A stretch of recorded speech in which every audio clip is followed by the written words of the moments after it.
સર્વને જય શ્રી કૃષ્ણ. રાધે રાધે. હર હર મહાદેવ. 15/2/2026ના દિવસે મહાશિવરાત્રિ આવી રહી છે. આ દિવસના ભગવાન ઉપર અલગ અલગ દ્રવ્યથી અભિષેક કરો, 4 પ્રહરની પૂજા કરવામાં આવે છે તો એ ઉત્તમ પુણ્યની પ્રાપ્તિ થાય છે. બાળકો માટે અને વ્યવસાય માટે, જોબ માટે, વિદ્યા અભ્યાસ માટે, ઘરમાં શાંતિ માટે, લક્ષ્મીની પ્રાપ્તિ થાય એના માટે અલગ અલગ નામથી અલગ અલગ રાશિથી રુદ્રાક્ષ ધારણ કરવામાં આવે છે.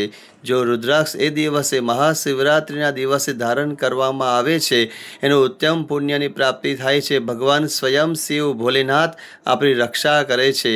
અકાલ મૃત્યુ વો મરે જો કર્મ કરે ચાંડાલ કા, કાલ भी उसका क्या करे जो भक्त हो महाकाल का, जो भक्त हो महाकाल का. બોલો શ્રી હર હર મહાદેવ. રાધે રાધે. જય શ્રી કૃષ્ણ.